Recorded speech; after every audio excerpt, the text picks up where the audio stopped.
I can go any place and any time. Except for he's trying to go. Everything that ever happened or ever will. Any time or place, I just have to choose. And then end up somewhere else completely. Can you... What? But now I've been to the most amazing place of all. Paris. France. America, in fact. Doctor Who, an all-new season coming spring 2011 to BBC America. I was going to say America. Yeah. Welcome to Time for 13, a Doctor Who podcast. We are here to discuss Doctor Who's Series 6. Matt Smith's continuing adventures, and we get into some very deep, timey-wimey kind of stuff here. Ooh, boy. There's a lot to talk about, so let's get started. With me, as always, is Rob. It is, hello, it is 2 parts. We have to remember. That's right. It is 2. They divided the season in half, too, plus all this bonus content. But before we get into all that, let's talk about the news, because we have a release date. Finally, we know when the next series is coming out. Super secret, apparently. Yeah, I know it's super secret up to this point. So by our timeline, we're not actually going to hit that, I don't think. But I think we'll probably by the time this series ends, we'll be able to do a wrap-up one. So I don't think we're going to be doing episode by episode, though we will be watching them. Oh, of course. And then there's a great trailer, too, with the new Doctor literally shattering the glass ceiling. Oh, I love a good metaphor. You know what? As corny and as kitschy as this was, it's short enough to where it's cute. Mm-hmm. It's only like 21 seconds long.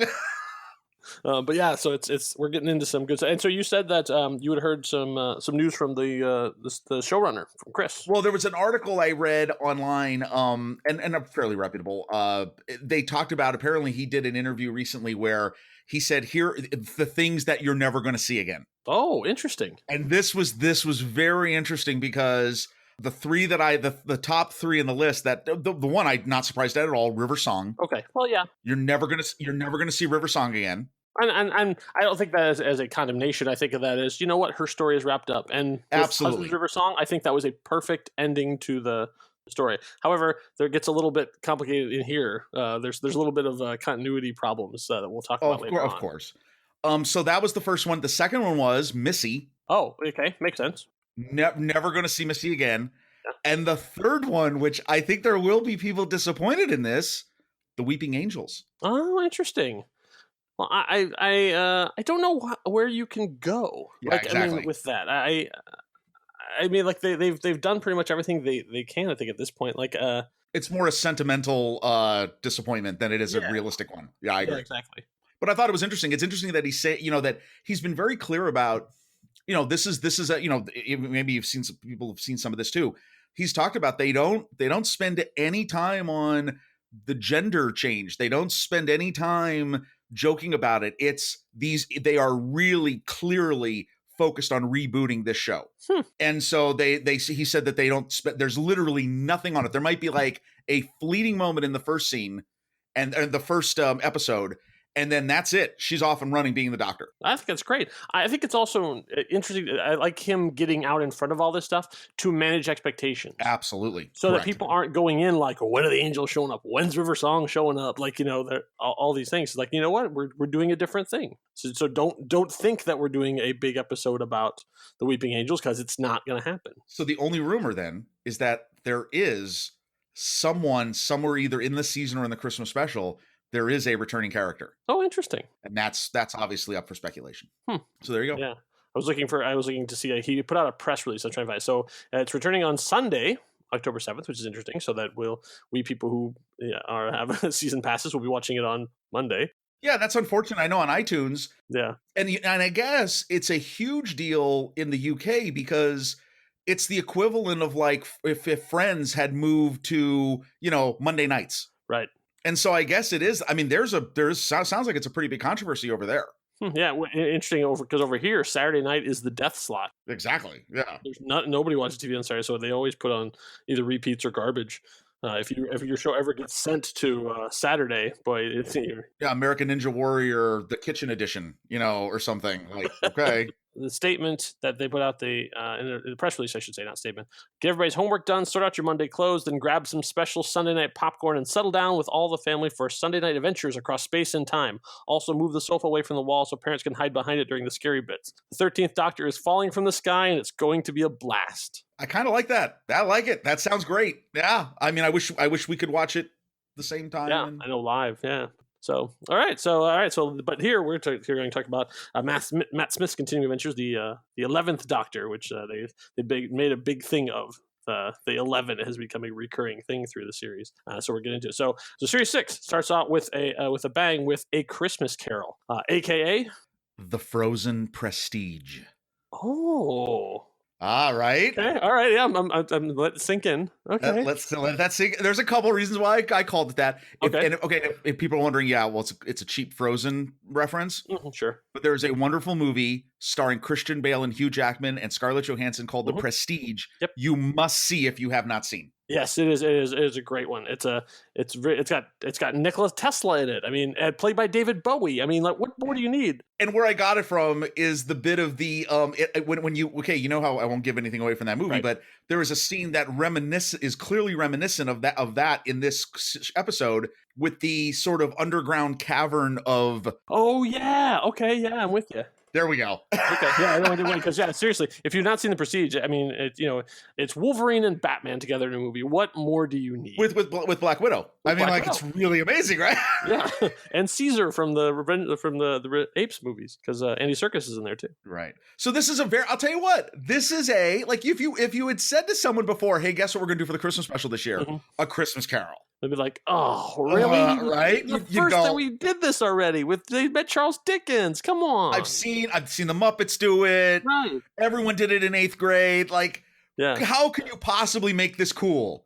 And yet, yeah. This is my absolute favorite Christmas special of the Doctors. Yeah. I love it. I love it from the start. I watch it every year. It is part of my Christmas routine.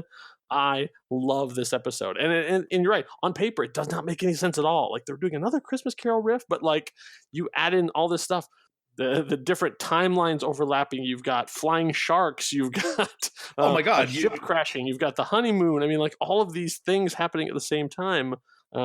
And another great star performance. Like they like to bring people in for the Christmas special. They bring in Michael Gambon, Dumbledore, who's just fantastic in it. Yeah, and he gets to play multiple roles too. He gets to play his father, and he gets to play the main character, the sort of Scrooge person for it. Well, I think the thing that I love the most about this is it's okay if there's one element of the original story of A Christmas Carol.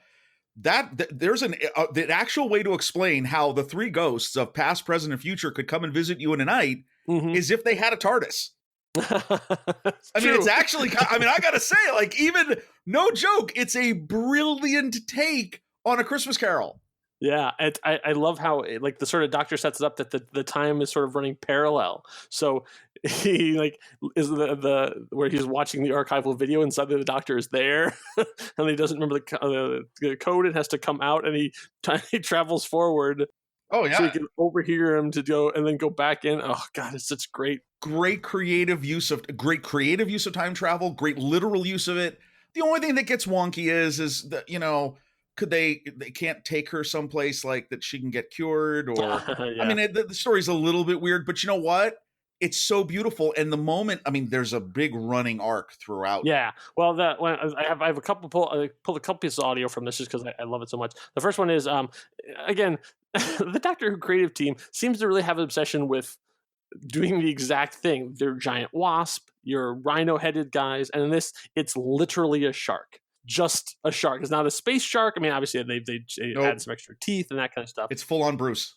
Yeah, it's just a full-on shark. Like, they couldn't make it a space shark. It's just a shark. But it does lead to some great comedy. One of my favorite sort of little comedy bits they do is when the shark is attacking and the Doctor and the kid, the young version of in the past, are trapped and the shark is attacking them. I'll play a little of that.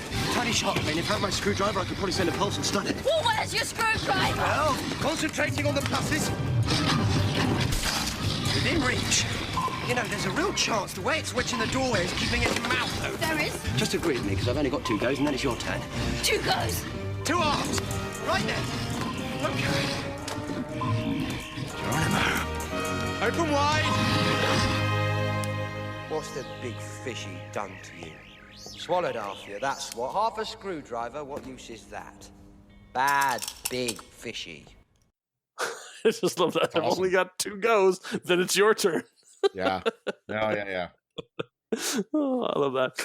Then when it comes around at the very end, when you think he's trying to appeal to his better nature. Well, we also get the, it's kind of funny. He's had the Marilyn Monroe reference a few times.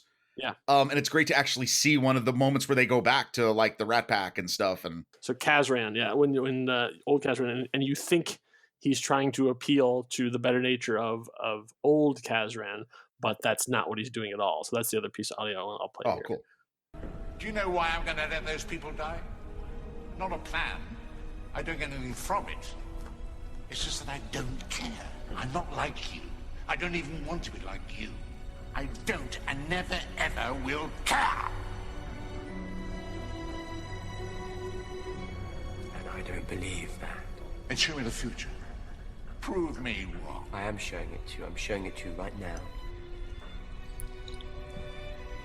So what do you think?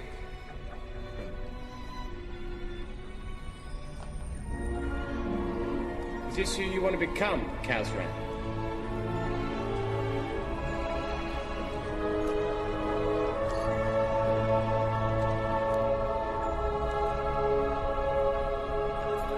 Dad?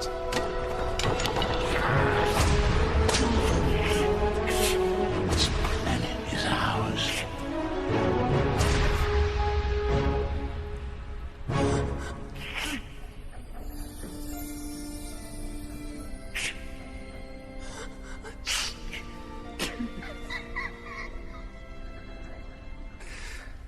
I'm sorry. I'm so sorry. Don't try to be funny. Oh God, it just breaks my heart every time. Not that only he turns around and the kid says "father" because he thinks it's his dad, who he hated so much, and this horrible abusive man, and it just destroys him. Oh God! You know what? That is the whole way that scene is directed and the way it's filmed. So perfect, and there's a lot of moments like that in this particular series. Yeah. Okay, that's got to be one of in the top 5 of greatest A Christmas Carol moments ever done. Yeah. Like that reveal, that whole moment in the third act of that story, that's in the top of all of them. Like literally no joke. Right up there with Patrick Stewart. Yeah, and for me, this is the top. This is the high bar. Yeah. Like, I don't think the Christmas specials ever get as good as this. I'm gonna almost agree with you. Yeah. Oh, okay. Was there one previously that you? No, actually, believe it or not, there's one coming. But anyway, okay, interesting. All right, that's just me. But no, this is fantastic. Wow. They again. Okay, so like a little spoiler here. One of the themes you get from this entire series, and you see it in this episode. Yeah. This is Moffat at his. Even if you hate him, you cannot deny he had a plan for this entire series. Oh yes, and executed. Yes, that is very clear. Like he had a lot of stuff he wanted to do. He had a lot of plates spinning. And like really had a definite vision of what he wanted to do and planted the seeds all the way along. So he doesn't. The thing is, like, people complain about Moffat, and there are things to complain about, but you cannot fault his planning. Oh, no. That he has an idea, like he wants to do something, like he wants to introduce something, he wants to have this major moment. So he goes back and sort of makes an episode about that thing, which you don't know at the time is going to be important, and then later on it comes back. Right.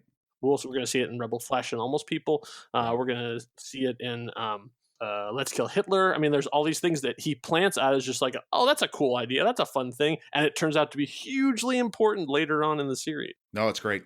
Great episode. So in Series 6, we also get heavily into a lot of external media. There are a lot of prequels, there's one-offs, there's side things, there's all this kind of stuff. So we're going to try and talk about it all, but I don't know chronologically where they all fit. Right. And they're all related. So the first thing that happens is not actually the first episode. It is the Red Nose special that came out right before. And so that was 2 shorts that they did that are connected. So it's like one mini episode. micro episode, I should say, because it's only about 10 minutes long. And they played it like at the beginning of the Children Need Special and then at the end. And they call them Space and Time. And it is probably the dirtiest thing he's ever written. It is the dirtiest Doctor Who episode they have ever done. I believe they are on the DVD and Blu-ray sets. I don't think they're in for the iTunes extras. So you'll have to track them down. They're very funny, and it's very, very it's quintessential Doctor Who stuff. But boy, it was feeling very naughty when he wrote those episodes. It involves. It's the three. Basically, they all these episodes, these extra ones, are usually as compartmentalized as they can. It's usually just like a scene on the TARDIS, and this is Rory is helping the Doctor do something. He's fixing something in the TARDIS, and then Amy comes in and sort of disrupts everything. And in the process of all this, the TARDIS ends up materializing inside the TARDIS. So it materializes right inside by the front door, and if they walk in the door of the internal TARDIS, they come in the door for the external TARDIS. Does that make sense? Like, I mean, obviously it's all wibbly wobbly. Right. It's sort of looping in around itself. And then what they find is that there's a slight time delay between the two, and they use it to try and and that's where it gets into things. So there's lots of recurring stuff about how short Amy's skirts are and what she wears under the skirts. And then at one point there are two Amy's in the TARDIS, and they start talking about the possibilities of what that would be. Then Amy starts flirting with herself. Like, it's like, wow, you guys were really okay, tone it down. This is a thing for kids. Like, this is well, it's not for kids. This is for something else. This is for a different group I guess of people. So. This is it's like slash fiction written itself. But then it also has a great Doctor Who sort of very Moffat-y, wibbly wobbly, timey-wimey kind of ending of how they get out of the situation. But so they're called Space and Time. They're very worth checking out. And then chronologically, that's where it goes. I don't really know storyline where it fits, but it's a fun little side thing. But then we get into the actual real thing. So let's talk about episode 1 of series 6, The Impossible Astronaut, aka All the President's Men and Mrs. Robinson. Nice. Yeah, it's interesting because it's a little bit of like, you know, it's them sort of taking the piss out of the which is the expression. Sorry, I'm not trying to be vulgar. Expression from the UK of, you know, the Nixon presidency, and like basically the Doctor is almost wholly responsible for Nixon's paranoid tendencies and stuff. And it's like, I literally almost called this Watergate 69. But then I was like, no, with lieu of current events, I was like, no, we'll do All the President's Men. Mm-hmm. Okay, so one thing, first of all, you know, we haven't really mentioned this. Yeah. It's really cool, interesting for this series, how the titles and the theme. Oh, yeah. We didn't talk about that last time. We well, you know, the one thing I think that they did is, well, I actually new titles, new logo. Love, and you know what I find interesting about the logo in this is this was the only series, I think I'm right on this, where they added the BBC logo into the titles. Oh, interesting. I didn't notice that. Which is an interesting thing. Well, I think the reason why they did it is because this is when the show. Okay, I would say this is the height of pop cultural awareness of the show. Yeah, I would say that's probably true. And so it was definitely all about. I mean, I think the BBC kind of was like, well, we need to extend our branding. This is our thing. Like, people know that this is a BBC show. Absolutely. And I think that's interesting that they chose to do that. And it's just cool. I mean, I think I really enjoyed it. I enjoy it very much. We'll talk about next series about where it goes downhill. Yeah. But as far as the intro goes and the titles, it's really great. This episode, well, I mean, I forgot how much stuff is in this that matters. I know. Way later down the road. So obviously River shows up and things get crazy. So okay, so here's my challenge to you, Rob. After we talk about all the episodes, I want to, with you, try and figure out what the hell happened. And when, What is the Silence's plan? When did the Doctor know? What did he do? All those kind of things along the way, so that we can have a conversation about it and try and straighten all this out. Because I just watched them all again as you did, and I'm still not 100% sure. This is my note. This is also my note about this. This series, again, you've already probably got this listening to us. I love this series. You do too. This is a great series. The show is at the height of its lostdom. Oh yeah. This show, this was the series. If you were a fan of Lost, you loved this show. Now, that has a caveat, which we will talk about when we get to the last episode of the series. Yeah. But No, there's no explanation. The show still looks beautiful. The Yes. music is amazing. Yes. The acting is great. You do get a better explanation of the weirdness, but there are other things you cannot explain. Because one of his big things in this series was every episode ends with a bomb, lost. Yeah, Like, that's true. what Like a just big thing happened? of like, come back. This is like the other one. It felt like if he had been fired at the end of the last series of Series 5, they would have been like, all right, you know what? I told my story. I rebooted the universe. You know, good luck, Doc. I'm on my way. But this one is sort of like, you know, I'm gonna have this job for a while. I'm gonna start putting some stuff down. So he's putting a lot of things on there. Now, I don't know what he knew when. That's always the thing that the showrunners are like, we don't talk about that kind of stuff. But it's like we as fans, like, we want to know.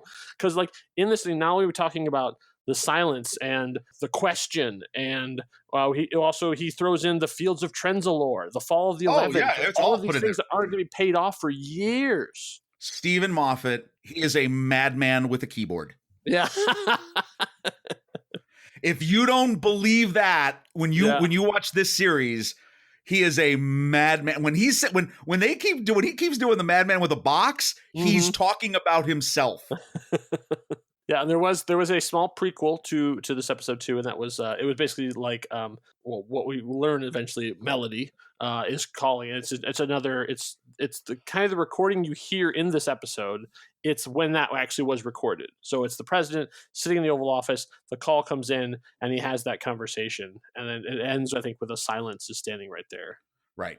Or a silent, I guess it is. Silent, I always thought of them as the silence as like a unified thing, but I guess they are in all the wikis they talk about them as the silent, because we find out the silence isn't even really a race like the Roxiconico-Phalabatorians. Like they're a member of a faction called the Silence. We don't even know what their race is. Right. So I'm not a big fan of the Silence's design.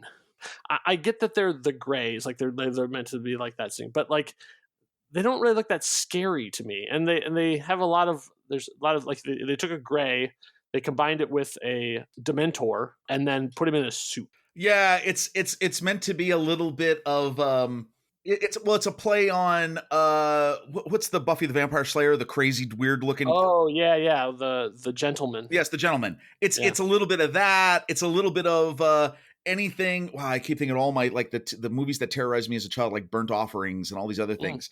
Weird, slender men in black suits is scary, right? Yeah, because they're undertakers. Like that's so. Or in this situation, they're something else, right? Yeah, right. So I think the design goes from that. But what's interesting about this episode is, again, they're having so much fun with, the story is crazy, right? Mm-hmm. But like, if you're a fan of the show, like I forgot the diner is in this episode. Oh, right. Yeah, that diner. Wow, right? Too. That's amazing. Is this the first episode with actual on location filming in the United States? It is. There you got that. It is. You have I think when they shot in quote unquote New York, I believe that was faked. It was like, that's all fake. Yeah, in New York, but they didn't actually go to New York. They just went to a park. No, this is you can't fake like Utah, I know, right? That's great. Like the wide John Ford wide angle lenses, like showing the whole thing, and the doctrine of Stetson, and I mean, yeah, they really went all out to show like, look, here we are. Well, okay, and not only that, but okay, the scene that always gets me about this episode is, so obviously, everyone comes together, the doctor gets killed, holy crap. Yeah. What's happened?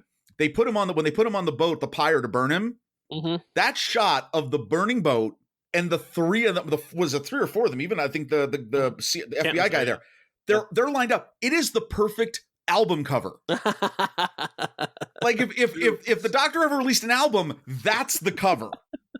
It's me looking at you, looking at you, looking at you, looking at the burning corpse of the doctor. Like, yeah. And speaking of the fourth member of the trio, let's talk about Canton for a minute, because played by in the 60s, played by Mark Shepard, a fantastic actor, and having met him at a convention, super nice guy, really, really funny. Mostly known for Supernatural, I think, at this point by most fans, but he's been on Leverage. He did a great part on that. Like, he's been all over the place. He's been a recurring working actor for a long time. And the old version is played by his own father, Oh wow, I didn't know that. Yeah. That's awesome. Yeah, William Morgan Shepherd, who like basically has a resume as long as your arm. Like he has done everything. He's been Santa Claus. He's been Sherlock Holmes. I mean, he was like any show that was on in the 80s and 90s. Chances are he was in it. And plus that voice, he's been done a ton of voiceover work. Oh, funny. But yeah, he All right, was cool. a long-standing like, and so it's interesting that father and son got to play the same character just at different points of the timeline. That's a very, very Doctor Who thing to do. Well, it's great. It's a great episode that doesn't pay off until the final episode of the series. Yes, true. So then we go for that. The Doctor's dead. Oh my God, what are we gonna do? And then the Doctor shows up from an earlier version of himself, and then they're not going to tell him what's going on. And then we do a time jump. So between that one, so then we go to episode 2, Day of the Moon, aka The Memento Files. Oh, okay. Another great movie recommendation. Okay, another movie, If you've not Memento. seen that? Go see that. It's really, really good. But but wow. Also, there has never been a Doctor Who episode with this much X-Files dripping off it. Yeah, very true. FBI hunting people down and aliens among us, and all they needed was the smoking man in the corner. And yes, like holy cow. Now, wrapped him into that. Yeah. Some of the best River Song moments. Oh yes, of all of River Song, which is saying a lot because there's a lot of I guess River before Song. we get too far, I had one go thing from the first episode. I did have a piece of audio pulled that I don't want to miss because it's one of my favorite little Doctor Who. The Doctor not quite understanding his situation, getting in a little over his head. I'm your new undercover agent on loan from Scotland Yard, codename The Doctor. These are my top operatives, the Legs, the Nose, and Mrs. Robinson. I hate you. No, you don't. Who are you? Now, boring question. Who's phoning you? That's interesting, because Canton 3 is right. That was definitely a girl's voice, which means there's only one place in America she can be phoning from. Where? Do not engage with an intruder, Mr. Delaware. You heard everything I heard. It's simple enough. Give me 5 minutes, I'll explain. On the other hand, lay a finger on me or my friends, and you'll never, ever know. How'd you get it in here? I mean, you didn't carry it in. Clever, eh? Love it. Do not compliment the intruder. 5 minutes. 5. Mr. President, that man is a clear and present danger. Mr. President, that man walked in here with a big blue box and 3 of his friends. And that's the man he walked past. One of them's worth listening to. I say we give him 5 minutes. See if he delivers. Thanks, Canton. If he doesn't, I'll shoot him myself. Not so thanks. Sir, I cannot recommend... Dr. Peterson. All right. 5 minutes.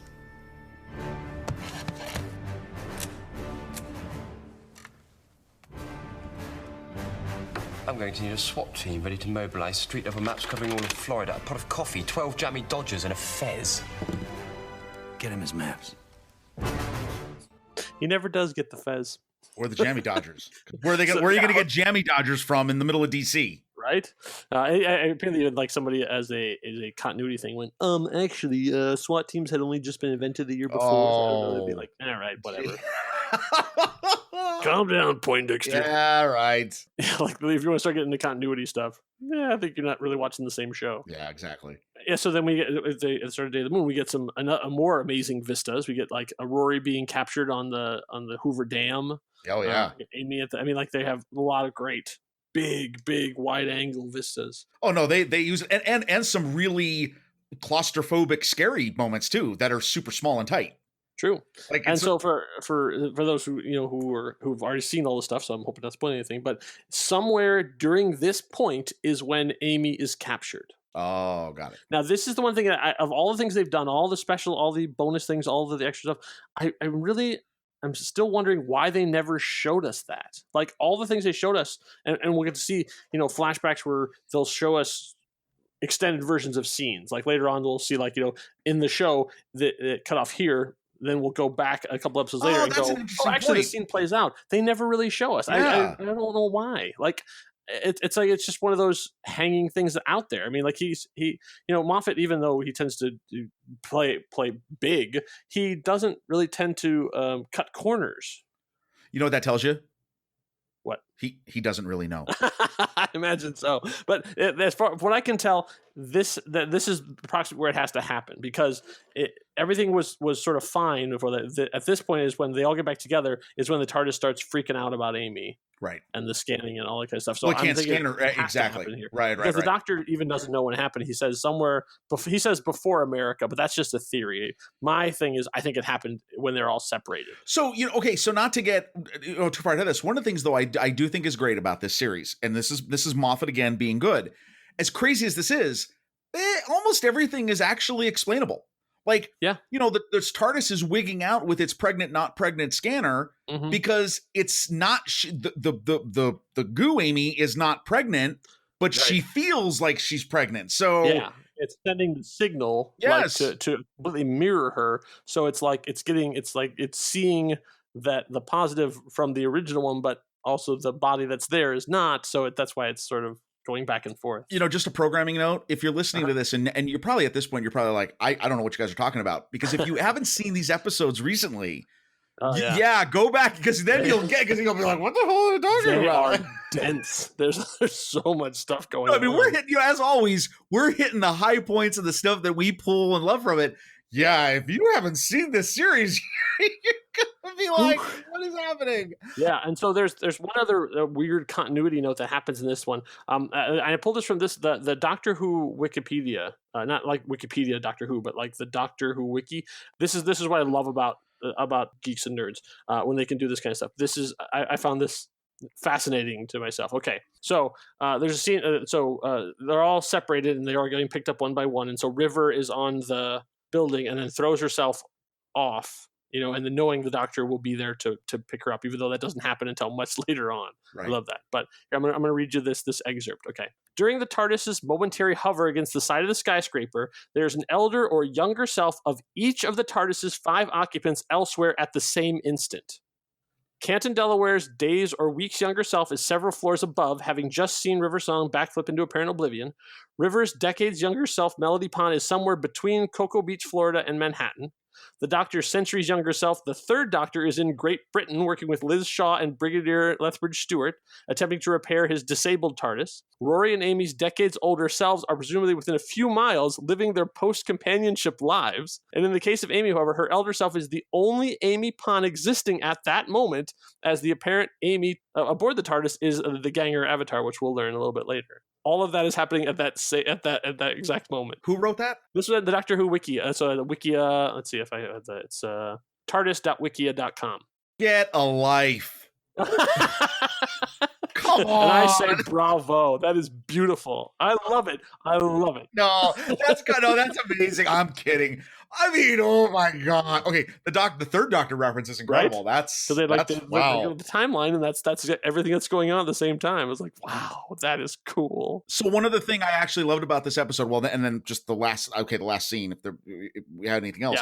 Yeah. Murray Gold, who's the composer of this series of all during the Stephen Moffat era, he uses, I didn't realize, there's this wonderful music from the Paul McGann short called Night of the Doctor that actually debuts in this episode. Oh, interesting. I didn't know that. And it's awesome. And when we get to that, when we talk about the 50th special and all the stuff surrounding that, we'll talk about that. But I just noticed, programming note, it's in here and it's awesome. So we get to see like the not really the fall of silence, but at least they get taken off of Earth, even though he didn't undo them, he just stopped it at that point. Apparently they've been there for hundreds of years. I actually, as much as I do not like the design, the idea is really good, and I love that how much they play with that, like Rory looking out and it's filled with silence that are coming to get them, and he turns around and goes, nope, it's all clear. Like, oh yeah. River has the same moment. Yeah. Oh yeah, it's crazy. I mean, yeah. And the Doctor in his dwarf star cage with his crazy beard. Yeah, there's lots of good stuff in here too. And then the weird stuff with the spacesuit and the young child who we don't see later. And then the picture from Amy's future, Amy holding the baby that she doesn't know how that could happen. And I do love I'll tell you what, these 2 episodes, even if you're watching them and you think, oh, it's too crazy, I don't know what's going on. Oh, they're so chock full of great stuff. Mm-hmm. And then I love the 2 moments at the end. First of all, I love the Canton Nixon moment, which is funny for a lot of reasons. Yeah. And really amusing. And I just very well done. And then we have the kid. The kid we see regenerating. Do you remember watching this the first time and just going, What? I know. I thought that too, because I did not put together that she was. I was not at the time going, oh, that's probably River's song. Like I never occurred to me. It was just like, what? Who? What is it? The Master? Like what What is going on? Again, another lost. That's a lost ending. Yeah. Almost every one of these episodes has a lost ending where you just go, what are you doing?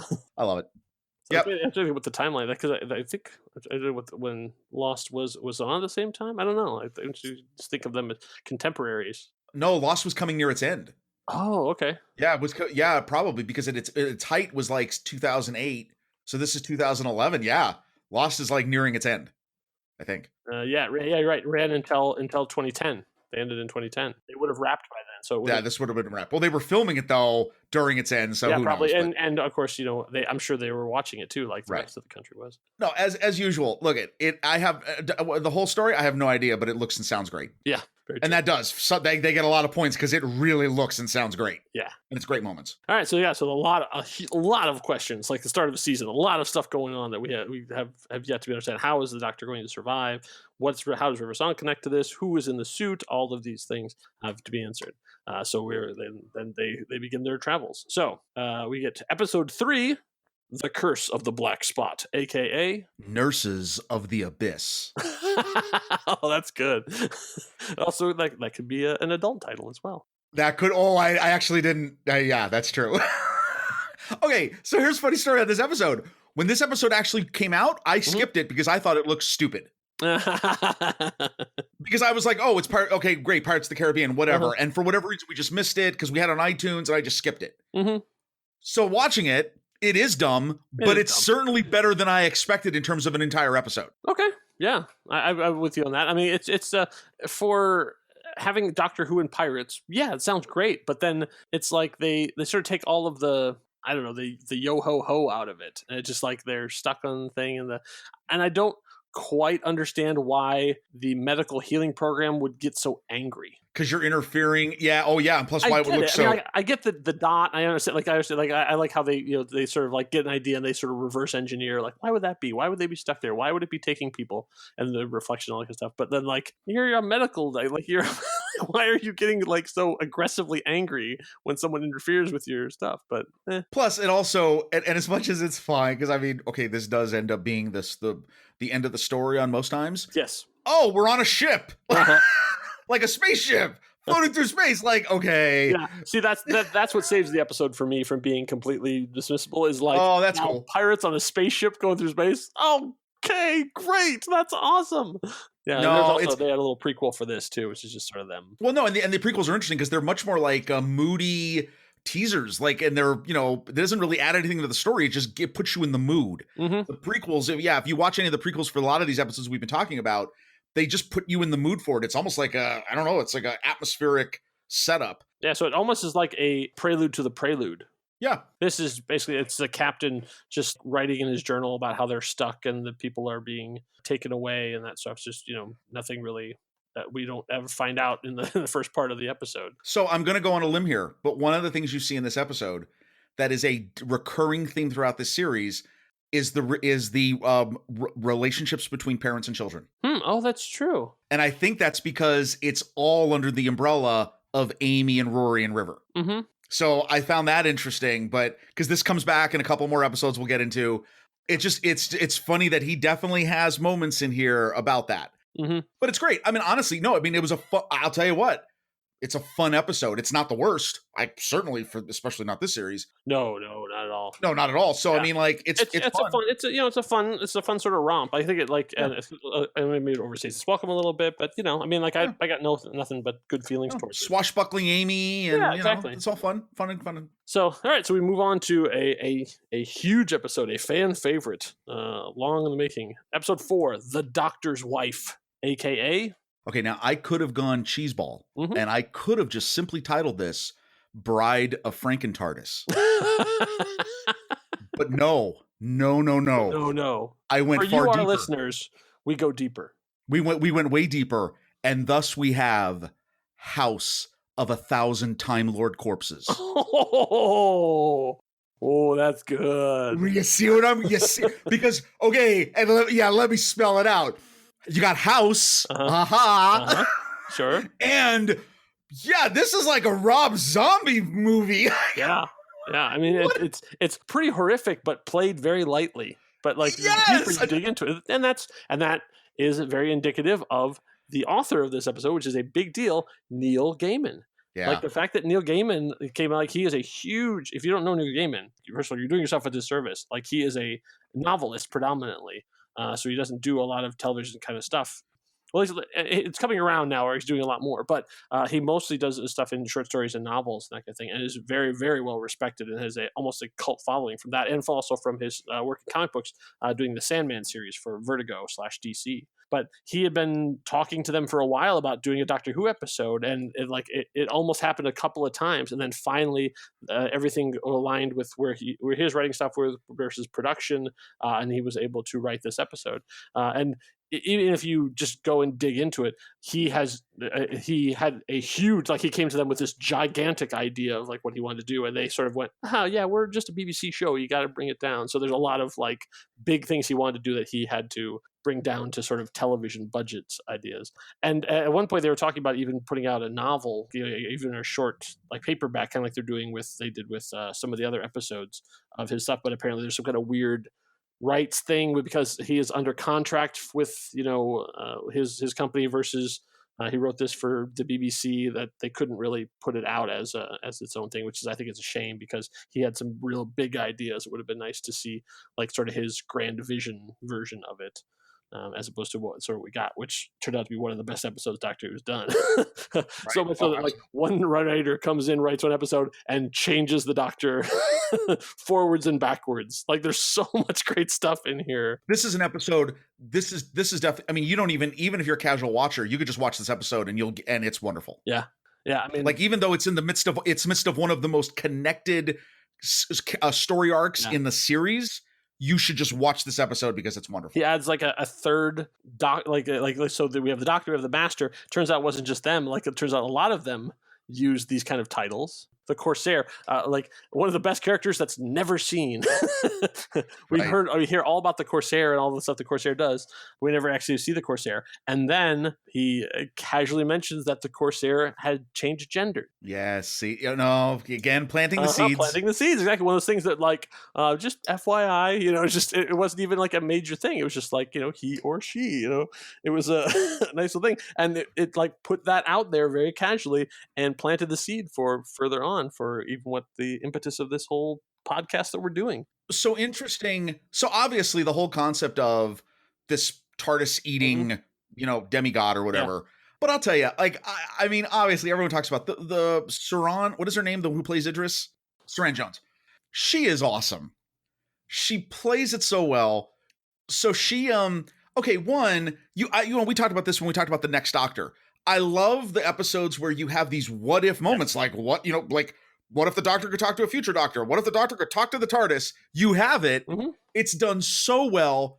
And I love the move between Matt Smith, and Matt Smith does this in the performance, moving in and out of beautiful innocence and his psychotic tendencies. Yeah. Because you can see him struggling with like, I want to just destroy all of you, but I'll be good. No, it's awesome. And she's awesome. And when you have some of the great lines, I don't know if you have any of these, but like, that is one of the best lines. This is one of the hardest things I had to do, is just get it down to go, because you could play this whole episode. Yeah. Oh, you could. Absolutely. Let me play the first one that I had pulled, where they're first having, after all the stuff has gone over, like her having trouble understanding the concept of time in terms of conversation is great enough too. But I picked the one where, the first one I have of the two, where the Doctor and the TARDIS, or Sexy, I guess you want to call it that, are assembling a new TARDIS and having some, and finally airing some grievances that they've had with each other in the past. Not my mother. You are not my child. Since we're talking with mouths, not really an opportunity that comes along very often, I just want to say, you have never been very reliable. And you have. You didn't always take me where I wanted to go. No, but I always took you where you needed to go. You did. Look at us talking. Wouldn't it be amazing if we could always talk, even when you're stuck inside the box? I'm not constructed that way. I exist across all space and time, and you talk and run around and bring home strays. Bring home strays. But that's the thing, that I always took you where you needed to go. It was one of those, like, my head explodes. Like, oh no, of course. Well, no, like I mean, I'll tell you what, that the whole concept of, wow, humans are bigger on the inside. Yes, that is. I mean, listen. I mean, look at it. This is well written. Yes. Yeah. Oh man, there's so many pieces in there that are just fantastic. You can pull out her talking about some future stuff that's going to happen because she's already seen it, because she exists on all space and time. That the idea that she stole him. Oh yeah. We always said, like, Doctor snuck in and stole a TARDIS. Well, maybe she wanted to go and she got a Time Lord to take her out so she could not be in a museum. Like, she did. She did have a little help. Spoilers. Yes, but it's true. But yeah, don't worry about that. We'll get to that later. So no, but okay. So here's my only thing. So obviously, it's incredibly well done. This and just seeing the whole TARDIS graveyard and them cobbling together a TARDIS, and you understand that was going to be a major deal, and they had to. That was one of his big ideas. All the stuff he wanted to have happen in there, and they had to be like, no. But you know what though? They still did. I mean, they did a great job. Okay, we get a cameo of the coral desktop pattern. Yes, which is crazy. Do you know where the design of the makeshift TARDIS came from? Where? That was actually a contest they did for kids. Oh, that's awesome. So they had kids send in the design of what, if you had to redesign the TARDIS room, what would it look like? And this kid put in a bunch of all these different little pieces and stuff, and they're like, all right. And they based that design off of his drawing. Oh, cool. Yeah. Well, I thought, no, and then the others, I mean, there's so much. The return of the coral. Of the tenant, the Eccleston and the tenant TARDIS. Here's the power of Neil Gaiman. So Neil Gaiman had this idea, and so this was, and like I said, a couple times he was almost going to do it, and he was almost going to have an episode of the last series, and the timing didn't work out, but he had always had this idea. And so when they were, and actually, no, I take it back. He was talking to Russell T Davies. Russell T Davies was the one who actually originally got him involved. So even before Stephen Moffat took over, they had been talking to Neil Gaiman about doing it, and he had this idea. Because when they transitioned doctors, he petitioned the BBC and said, please don't destroy David Tennant's TARDIS. Wow. I have a thing in my script that involves that. Please just put it in storage. And like, they actually, that's the power of Neil Gaiman. They did it. They're like, okay. And they put it in storage because, like, the BBC doesn't mess around. They are a extreme cost cutting kind of place. They will just, were going to originally wipe out the tapes of Monty Python. The only reason Monty Python survives is because Terry Jones went to them and said, "Can I buy those tapes off you and just buy you blank ones?" Because they were they were going to be in the process of wiping them so they could reuse. They did this to Doctor Who. That's why some of the episodes don't exist. Right, exactly. There's huge gaps in the early Doctors because the BBC was like, "No, we don't need those. Just we can only buy so many Betamax tapes. That's all we got." Right. And they did that for let's see, it's not only but also, let's see, I have it on my shelf. I'm trying to remember the names of the characters, but there's a British comedy show, kind of like the Key and Peele of their time. Not only but also, it was Peter Cook and Dudley Moore had a show. It was called Not Only But Also. So not only Peter Cook but also. And so it was like the two of them, and they did all these comedy sketches, and the BBC wiped their tapes. That's crazy. So like, there's only like they did like 4 series of it, and there's only like 6 episodes survive. Wow. Because like, who's going to want to look at this? Isn't that incredible? That's wow. No, what are you gonna do? And so the same thing. So they're happy to just destroy this stuff. So he petitioned them to keep it, and they did, and they left it on. And I believe that set ended up going into the museum. How sentimentally British of them. Right? We don't need this. That's what Get out of here. Okay, so here's a couple questions I have about this one. One, is the TARDIS female? I don't know. I guess he is always indicated that way, but I guess it could have gone into anybody because and it wasn't like this wasn't a thing where Idris is not. She's a shell at that point. The TARDIS is completely taken her over. Because she makes some things. Because I thought this was interesting, and I don't know if this is. I'm going to go on a limb here. Mm-hmm. If the TARDIS is actually female, because then there is the scene where she's like, "Oh, I'm going to mind meld with Rory and Amy. Mm-hmm. I'm going to talk to the cute one, and it's Rory." Mm-hmm. And there's a funny moment where the Doctor's like, "Wait, that's the cute one, right?" And so she's clear. I mean, no, I think he really makes it where the TARDISes have gender, right? And this one is female. Yeah, maybe. I have to give her as genderless, and that she is female because the Doctor thinks of her that way. Because from the beginning that we've seen it, the Doctor has always sort of talked to the TARDIS like you see people talk to cars and all that stuff, or boats, or the ship. Exactly, yeah. A ship is usually referred to in the female pronouns and vernacular. So anyway, I thought that was interesting. Okay, here's the big question I had though after seeing this again: all the Time Lords that House ate, did they escape the Time War?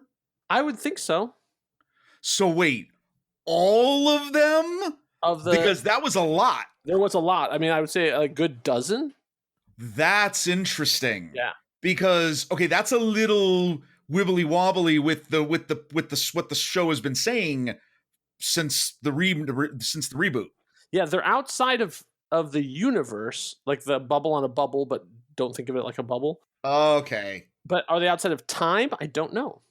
That I just thought that was interesting. That really stuck in my head. I was like, that's really weird. Yeah. But yeah, it's all cool. When I like when they just introduce something that supposedly has always been there, and you're just fine with it. And like they just introduced message cubes, and we're just like, sure, message cubes. Message it's cubes. Like no one has ever said anything on message cubes before, but we just instantly go, yeah, sure, that makes sense.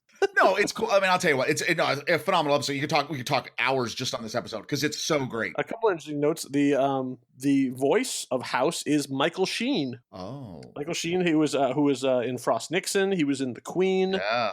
He's been a ton. He's going to be in Good Omens, so he and Neil Gaiman, another connection there. Masters of Sex, like I'm sort of just looking at the highlights of what you would know him from because you know him. Like even if you're like I don't know who that guy is, you absolutely know him. He's been in a ton of things, plus a bunch of voiceover. Oh, he's in 30 Rock for a good long run. He was the British boyfriend. And Underworld. That was another major one. He did a bunch of Underworld stuff too. So so they deepened his voice, but he already has a very deep, resonant kind of voice. But that's another like off-screen kind of cameo.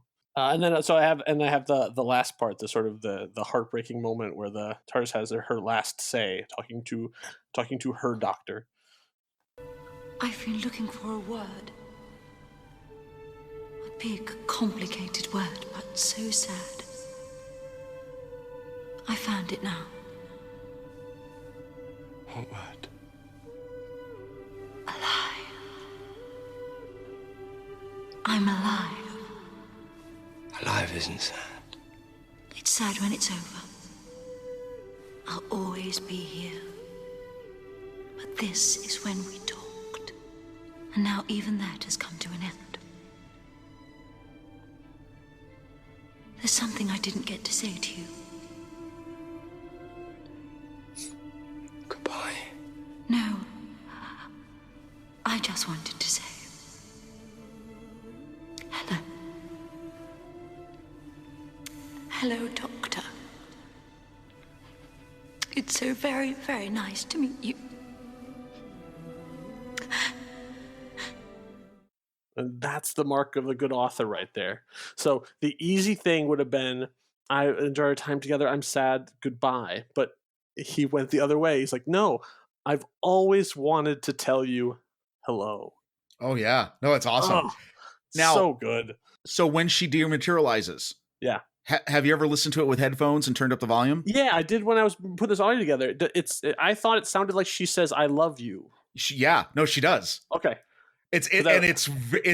I mean, it's super subtle, but it's totally there. When I was getting this audio together and I was amplifying stuff to it and trying to figure out where I was going to cut it off, I thought, I'm like, did I really hear that? Yes, if you watch it on a TV, you probably won't hear it. Yeah. But if you listen to it with headphones, it is absolutely clear as day. She says, "I love you," and it's very sweet. It's incredibly well done. And Matt Smith goes, oh yeah, shows a total other side. He's great. He is great. Yeah, he is great in this thing. And boy, it's like it's all of them rising to the level of the material. Absolutely. Like, and I think even at the time that he was originally putting this together, he didn't even know who Amy and Rory were. Like they were brand new at the time he was writing, because he was writing it way back when. And so like he had to sort of watch the episodes to learn who they were when he was writing his episode. to put them in and figure out who they were. And then I think actually it was just Amy at one point. And then obviously it's like, oh no, at that time it'll be Amy and Rory. Well, so that's amazing. Bring Rory well, in. Considering the quick scene where they're stuck, where they're locked inside the corridors of the TARDIS, which is very scary and amazing, creepy. Wow, that's incredible, because you would think that you wouldn't be able to write a scene like that without knowing going in. Mm-hmm. That's pretty cool. Plus and the final thing, oh my God, there's so much in this episode. I know, is right? that the TARDIS? Well, is that we get a little bit of an idea that the TARDIS knows the future. Yes, yeah, because the only water in the forest is the river. Yeah, like that. The reference on the desktop patterns and everything, interesting. Yeah, that's great. Right. All right. So it's a tremendous episode. Okay. So then we get to episode 5. You do 5 or 5 and 6? I'll do 5 and 6 because it's funnier with them together. 5 and 6: the Rebel Flesh and the Almost People, aka Avatars of Goo and Avatars of Goo. Not you too.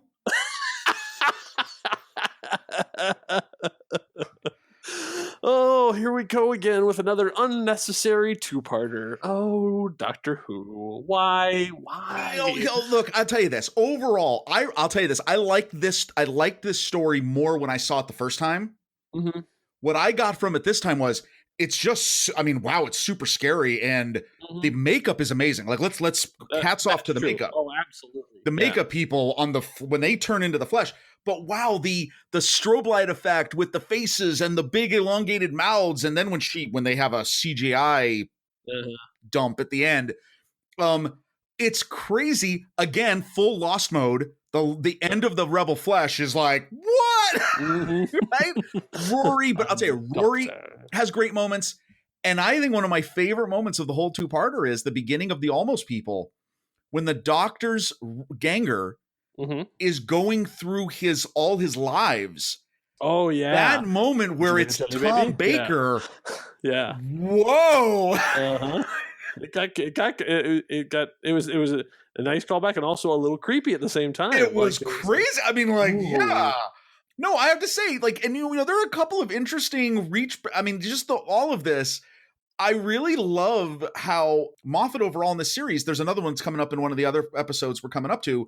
There are these really great callbacks to previous series and the lore of the show. Yeah. And I'm happy to see those, because I think, even though I'm sure they'll avoid those in the new season with the new Doctor. Yeah. I love this because as a fan of a longtime fan of the show, you want to see that connection, how it all fits together. Yeah. Now, I got a big Centauran vibe from this, because the suits they're wearing look just like Centauran suits. Well, especially the way they walk in them. Yeah. And there are clones. I mean, the Centaurans are clones. Oh. Was that like a subtle kind of thing? Because even the first shot of them walking on, they're all like in their battle armor, like walking on, and then they pop the lids, and it's like, oh no, they're regular. Maybe there was an area he was trying to hint at or go to or someplace, and yeah, it could be. That would be interesting. Well, it doesn't seem like the whole flesh goo, what's it called? Yeah, I think the flesh. The flesh. Obviously, it plays a major role in this entire series. Yes. I wouldn't be surprised if it becomes even that could always come back to a callback to that, because look at the main story is it's the great artificial intelligent moral dilemma. Yes. The great cloning dilemma. The great where does consciousness begin as an autonomous living organism, and how do you treat that? What are the ethics in that? It's a great story because interestingly enough, kind of brings to mind the Prestige in a way too. Right again, Prestige. I know. No, absolutely. And look, it's good. It is scary and it's a little crazy. And obviously the other thing it gets into, which is touched in a future episode of Another Doctor, prejudice. Yes. Yeah, flat out. And the Doctor, goes. He basically puts his life on the line to prove his point. Yeah. About that, and switches places just to show the differences and how similar they are too. Yeah, I'd say they're not bad episodes, but it does feel like it goes on too long. Like, I mean, it's for an hour and a half. It's like, oof. and then we get to the last 5 minutes, and I was just going to say the last 5 minutes. Nope. Turns out the Doctor went exactly there to learn about this stuff because Amy is a ganger. He does when he tells Rory to step away. Oh yeah, that's Rory, it's like, whew, yeah, that's amazing. And then blam, and it turns out, and then liquefies her, and it turns out she is not only captured and has been captured, but is pregnant and about to have a baby. And you know what I love is like, okay, so as you're watching this series, I want to say Kevorkian. It's not Kevorkian. That was a bad reference. The woman with the eye patch, and you're like, what is going on? Yeah. I love the fact that actually you understand what it is. Mm-hmm. The real Amy is seeing this vision and it's seeping through to the ganger. Yeah. It totally makes sense. And the first time you see it is in Day of the Moon, which it makes me think that's when the switch had happened between those two episodes in the weeks that they were on the run. That's when she it's orphanage. You're right. You're right though. It doesn't need to be a two-parter, but you know what? It's okay. Yeah, and also this is where the doctor finds out the truth that above his death date. Yes, that this is the day that's the day that he dies. And then so we get to see the Demon's Run, when a good man goes to war, aka Mr. Smith goes to Washington. Which I gotta tell you, I mean, again, I'm okay. So like we said this before, this is my favorite series of alternate titles. This one is awesome because it's an old Jimmy Stewart movie that if you haven't seen, there's interesting connections between the two. And you and get Mr. Smith and John Smith. Yes, I mean you get all of it. So anyway, this is there is a prequel. It's basically Dorian meeting with what we learn to be the headless monks eventually, and he is giving them security software and stuff too. And he gets sentient money as a gift. It's like, oh, all right. And then he talks about getting them a vortex manipulator too. That's another thing. But he says he warns them let's see, God help us if you've made the doctor angry. Definitely setting up the psychotic. Yeah. So then, so when we see him again, then when you talk about him building the army, he's already working both sides of things. So yeah. Oh boy, there's a lot of stuff packed into this. But okay, so a couple things that immediately hit me was one. I mean, we're hitting one of the other big arcs of this series, of this particular series, is Stephen Moffat kind of weaving in his take on religion. Yes, and it's interesting, and it's not, if you're super sensitive, you could look at this and go, oh, it's anti-religion. Actually, it's actually anti-religion state. Like that's military. And that's when things get really, really wrong. I totally agree. It's anti how you do not force people to believe. Yeah, and two, basically, don't judge others. I mean, like, you're kind of walking into this whole thing, and we'll get into it in the following episodes. But I think it's actually very good. Mm-hmm. It's the idea of the doctor assembling like a Ocean's 11 kind of squad is really cool. Okay, and I was just about to say, this is he did a way better job than they did in the Tennant era of bringing everyone together. Yes. This is because that's done several times in Tennant seasons where they bring all the greatest hits from the last like 10 episodes. This one does it in such a better way. And I just thought that was great. Yeah. Loved it. We get to see Madame Vastra and Jenny and Strax. Eventually there'll be the three of them, but right now it's Vastra and Jenny and Strax. We get to see the Silurians come back in full force. The Jadoon show up. Yep. They don't really have much to do, but there they are. We get to see non-ultra reality Cybermen, they don't have the logo on their chests. They don't have the Cybus Industries logo on their chest, so they're they're real universe. We get to see Danny Boy, I guess. Oh yeah, right. That's Danny Boy. Oh, you know what? Actually, real quick, that's when I forgot. That was another group in the list of Chris Chibnall's never going to see again. Oh, really? The Paternoster Gang. Okay. He specifically mentioned them. Said, yeah, you're never going to see them again. Okay. I was like, oh, all right. Well, they got their which reminds me, I think they also are going to do Big Finish audio. Some new Big Finish audio had just was announced. Lady Catherine. What? From the oh shoot, now I forgot the episode. The flying the one where they go to the other planet and there's the locusts that are coming through. Yes. I can't believe I can't remember it right now. But when I had, but they just announced that Michelle Ryan is going to be doing episode, so we get to see her continuing adventures in the Big Finish universe. So, like, he says they're not going to see them again. They could always show up in the Big Finish audios. You never know. So this, no, I'll tell you what. I mean, this episode is good. There's a lot of craziness, a lot of stuff, and he throws headless monks in there. I mean, like, there's all this new the church and the silence and all this stuff. The word doctor came from him, and it's seen as a warrior. The people of the forest. I mean, there's all of this. A lot of stuff. Right. It's good. It's good. Yeah. It's packed. And yeah, there may be a little bit more of what's going on. And keep in mind, there's still stuff that you won't get answers to until the end of the series. Yeah. Oh, wow. I'll tell you though, every time I see, like, okay, obviously the separation of the baby and Amy and Rory, and just Rory gets some awesome moments in this. River and the whole thing. Uh-huh. Every time that scene happens where the baby just goes to goo. Yeah. Oh, that's horrifying. It is a heartbreaker. And then you have one of the greatest WTF moment reveals ever in the history of the show, which is who is River song. Yeah, exactly. When they flip over that is absolutely one of the biggest. It's just one of the biggest. You have no idea unless you all put it together. Well, yeah, exactly. Melody Pond, River Song. Like, you can go, okay, I guess he likes people with water type names. Yeah. Nope, turns out. I'll tell you what. It's just a lot of it's everything that you've gotten from the series up until now. When you bring everyone together and everything blows up, this is one of the best executions of that. And the doctor's never been higher. Kurt will run away. Right. Entire armies will turn and run at the sound of your name. And then him so angry at River that she wasn't there. And there's a reason, because I couldn't be in two places at once. Right. And then so this is another minor nitpick thing. So Vastra and Jenny apparently were the inspiration for Sherlock Holmes. Okay, I'll let you have that one. Wibbly wobbly, sure, fine. So I don't have a problem with Vastra and Jenny being lesbians. I don't have a problem with Vastra and Jenny being cross-species lovers.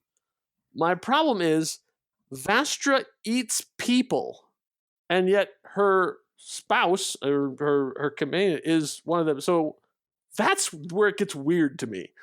No. We know you missed it. She eats men. Oh, she only eats men?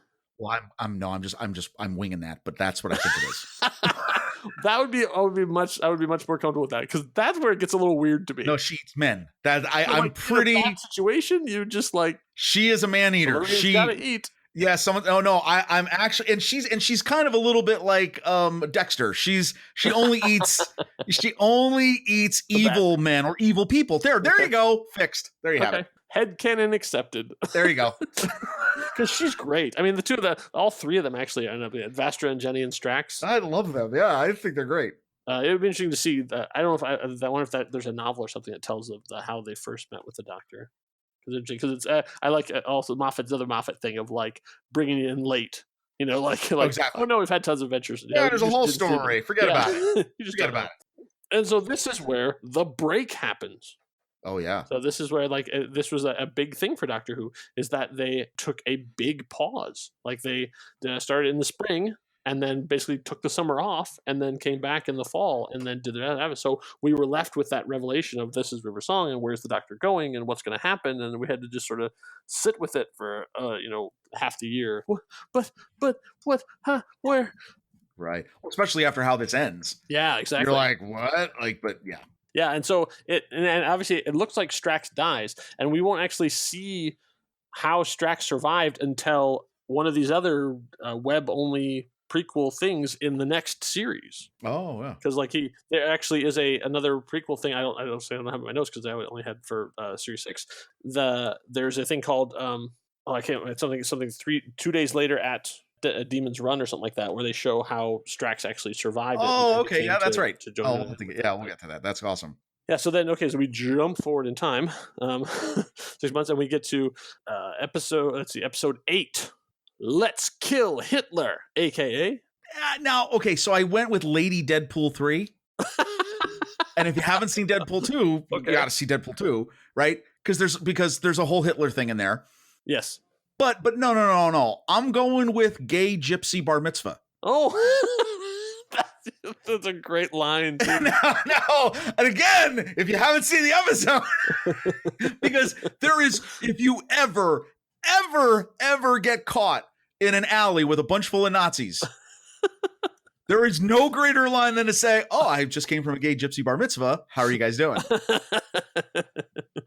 Yeah. Yeah, there's another one. It's just like so many things thrown in, like another character who's been there all along that we never know anything about. Mel's the best friend of them. And what a great montage. That whole way, the whole way they tell the story of how they ended up raising their daughter is fantastic. And the whole the relationship between Rory and Amy. Yeah. All of it. It's awesome. Okay. Yeah. Yeah, what are you talking about? That's awesome. There was a little prequel to it that was basically just Amy leaving a message for the doctor, like basically saying, "What are you doing? Why'd you leave us behind? Like, what's going on? What are we going to do about my daughter?" And him just sort of listening to it. Just a little sort of piece to get people caught up to date. Yeah, then Mel's with her driving. I love the picture where he brings up the crop circle and it has a line through it, and they're all trying to figure out why. Right. Because here comes Mel's in her Trans Am. No, it's Corvette. Corvette, yeah, I'm sorry, Corvette. So yeah, we get to see Melody Pond, really. So Mel's regenerates into Melody Pond, and she still doesn't know who this River Song is. She is still under the sway of the church of the silence, and then running rampant through Nazi Germany, and then the teleselecta. The major thing gets introduced here about the little people inside the big people who can adjust how they look. I think another one of those like throwaway gags that turned out to be hugely important later on in the series. Well, they are so they're basically this universe's time cop. Yeah. They're the time cops. They sort of come in at the end and then continue to punish the person, which is sort of like the doctor seemed very upset about this, but I'm sort of like, I can get behind that. Like, dude, that's what you do all the time. You do that. But it's like someone else doing this. I don't. Yes. What are you talking about? I know. I thought that was funny. I was like, what? It's interesting that like you think. I don't know. I guess they probably did it all as one, and then realized they could break the season up into two. Because again, the first episode is very heavy with great stuff, and the second half of the season, not so much. No, I mean this is a great episode because it's big, and I mean, it is. Oh yeah, it is, and tons of River Song stuff.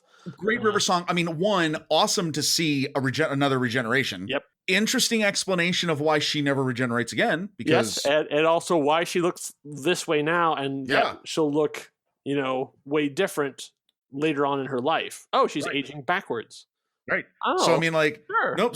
That's a fun little retcon. Nope. It totally. I'll tell you what. They explain all that. I think that was good. The funny, cool stuff like the Sonic cane, which was hilarious. Yeah.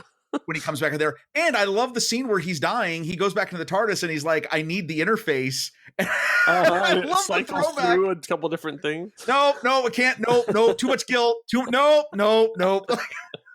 Like, that was awesome. No, I really think it was really good. And I loved, obviously the anticipation for this episode, not only given the break, but when you tell people, hey, so what's the title of the first episode of the second part of the season? Oh, it's Let's Kill Hitler. What? Like, okay.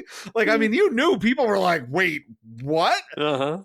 So no, you got that. And then I still love, again, with the religious stuff, I love at the end where it's the Sisters of the Infinite Schism. Mm-hmm. That reference is very funny. No, it's a great, this is a fun, crazy romp. Yeah. And a great to come back from a break. Yes, so much energy running into it, which will soon be expended. Yes. Okay, and also too, little side note. Yeah. Interesting costume decision to start putting in the big green trench coat. Yeah, he doesn't wear it all the time, but yeah, the big green trench coat I thought was an interesting fashion choice. And then later on, we'll see sort of a vest I think show up later on too. But yeah, I don't remember seeing the big green coat again.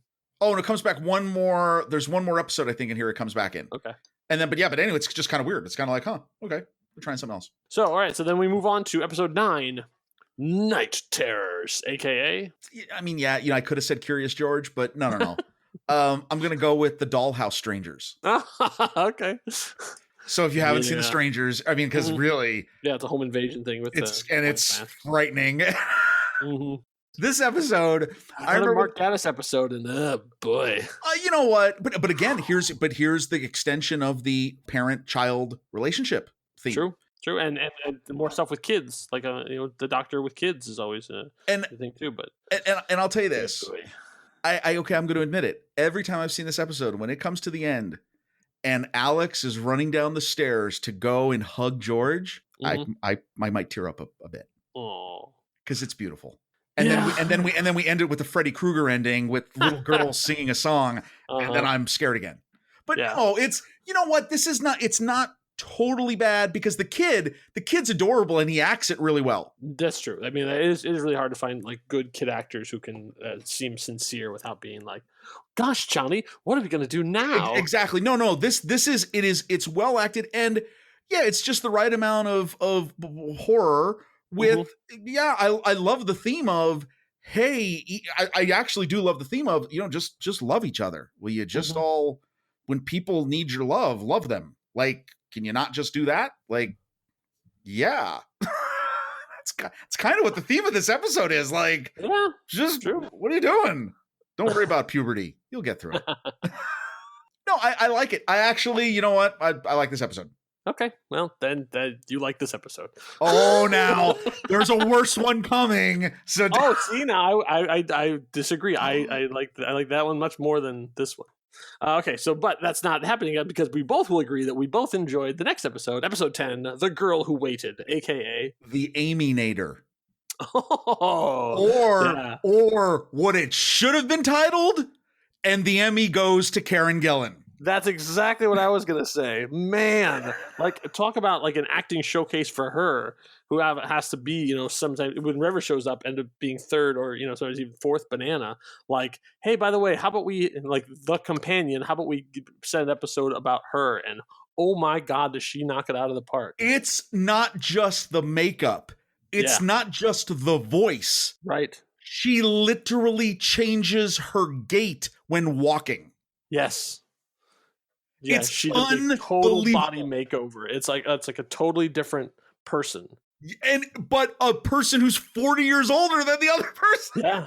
I mean, I gotta say the makeup I thought was great on it too. But yeah, the way she just carried herself differently. Oh man. I mean, just a tortured performance in the best way possible. Yeah. Oh, this is an awesome episode.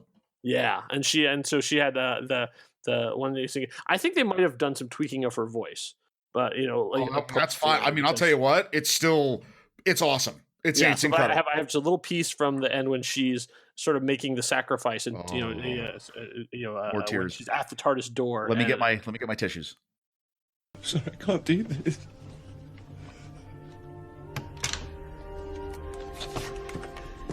If you love me, don't let me in. Open that door, I will. I'll come in. I don't want to die. I won't bow out bravely. I'll be kicking, screaming, fighting. To the end.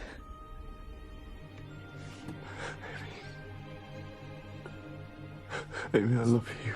I love you too. Don't let me in. Tell Amy. You're Amy. I'm giving her the days. The days with you. Days to come. I'm so sorry. The days I can't have. Take them, please. I'm giving you my days.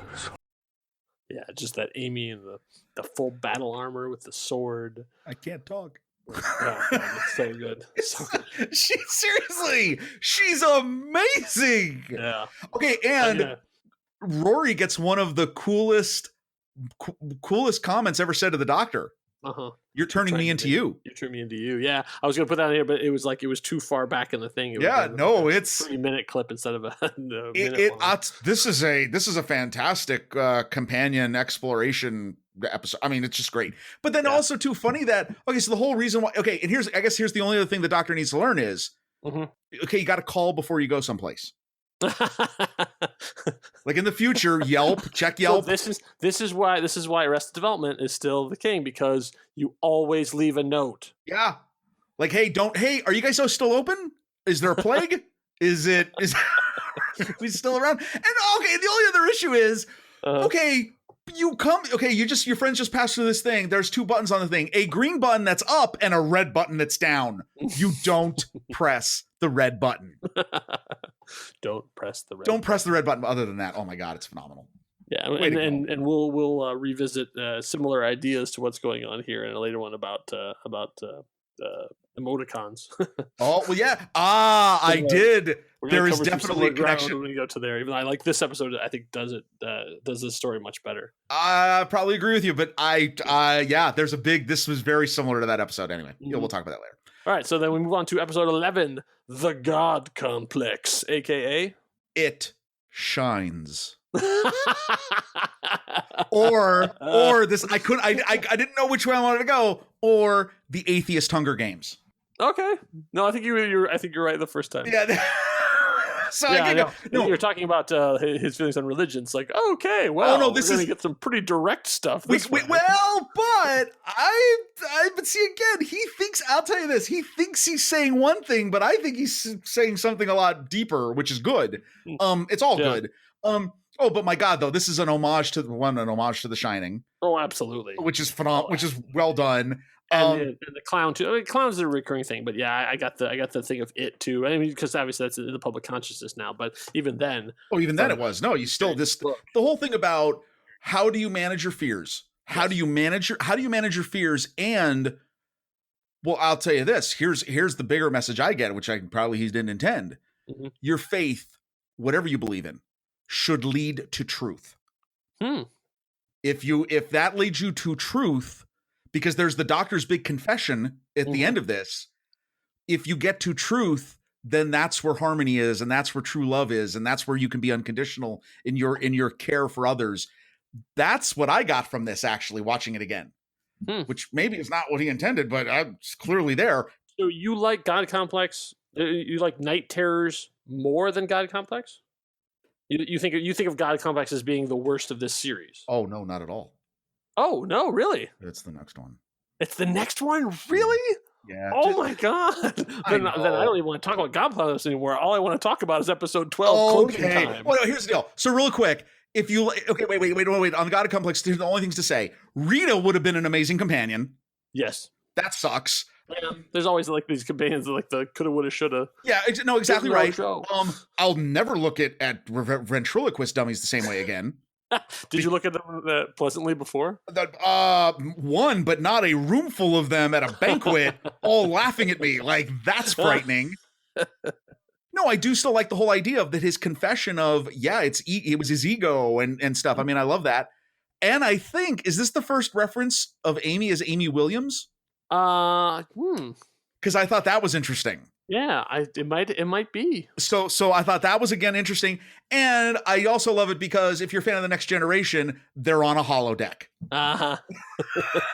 Which that's also very funny. That's all I got. I enjoyed it. I love this episode. Okay, so episode 12, Closing Time, aka Cyber Ratatouille. Give me a break. Okay, you don't like this episode? I like the last 5 minutes. Oh my God, I love this. All right, convince me. Convince me. Craig and Sophie back again. Yes. This is okay. So once again, this is the companion light episode. Now we've had Amy and Roy are gone. They have left. They've gone back to the normal life. Doctor's giving them a house, like they're on. Jaguar. So the doctor is on his own again. He's set. So he's checking in. This is during his 200-year walkabout. Right. So he's gone to check up on his former roommate. And an adventure ensues. I think it is charming. I think it is fun. I think it's another. I love these ones because this is in the Love and Monsters slot. This is in Turn Left, like and Blink. Like this is in that same kind of thing. Like Amy and Roy are doing more stuff in the other one. So like this is the one. It's just the Doctor. I think I love seeing Craig and Sophie back again, and now they have a kid. We get Alfie. They named him Alfie. Yeah. No, I was thinking Destroyer of Worlds, but Alfie, that's fine too. Okay. But we have. I think it's a nice, sweet episode because we're going to get into some really heavy time manipulation kind of stuff here. This is a palate cleanser. This is the aperitif. Okay, The, I'm not. It's not my least favorite episode of the series, but I mean. Oh okay. wow, really? Man, I don't know. I thought it was a lot of fun. I really enjoyed it. I like him checking back in on those kind of things. And then this is where he gets the Stetson. Oh yes. Yeah. I mean, obviously, Cybermen are never my favorite bad guys, and I think that's it. I think I'm tired. I'm tired of Cybermen. That's I think my. I didn't really care about that stuff. I mean, like I wouldn't care what the monster was. But the cyber rats are ridiculous. I agree. But it was not, Steve Moffat didn't come up with those games. No, they've been around since, Second Doctor or somewhere around. Yeah. Something like that. Yeah. They're not scary. Except when you see them up close, they're a little gross. But they look like the scrubbing bubbles dudes on the can of the shower cleaner.